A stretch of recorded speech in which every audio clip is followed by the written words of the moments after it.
Varman rilvaihtokoneen piirikortin vaihto laitteeseen, jossa on etäyhteyspaketti. Eli ensin otetaan laite virrattomaksi, pistotulppa pois seinästä tai sulake, ja sen jälkeen sähkökotelo on auki. Ja sähkökotelo on laitemallista riippumatta, niin layoutti on samanlainen. Eli käytännössä emokortti ja sen päällä on toi etäyhteyskortti, joka on kiinni tommosilla pikaklipseillä, pienillä muovialoilla, valkoisilla. Lähtee ihan vetämällä suoraan ylöspäin. Verkkokaapeli voidaan irrottaa tuosta päästä ensin. Sen jälkeen täällä emokortin takaosassa on tämmönen liitin. Löytyy tuolta perältä, missä lukee toi Extension Module. Se irti ja sitten verkkokaapeli on otettu siitä pois. Sen jälkeen päästään tähän alustaan, 2 ristipääruuvia. Ja sen kun avaa, ne kun hellää siitä, niin lähtee koko emokortti irti.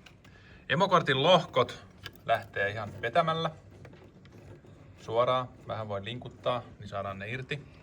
Eli ei tarvitse kaikkia johtimia lähteä sieltä erikseen nyppimään, vaan näin. Laittaa ne tuohon sivuun ja sen jälkeen uusi emokortti paikalleen.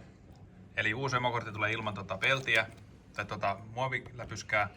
Se siihen paikalleen, emokortti paikalleen ja painaa hyvin noi liittimet tonne oikeisiin kohtiin.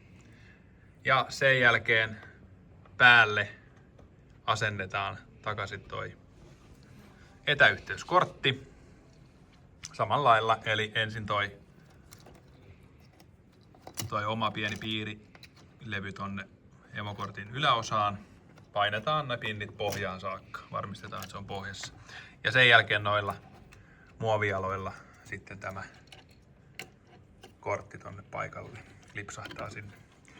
Ne kun on paikallaan, niin vielä sitten toi verkkokaapelin kytkentä tuohon RJ45 liittimeen.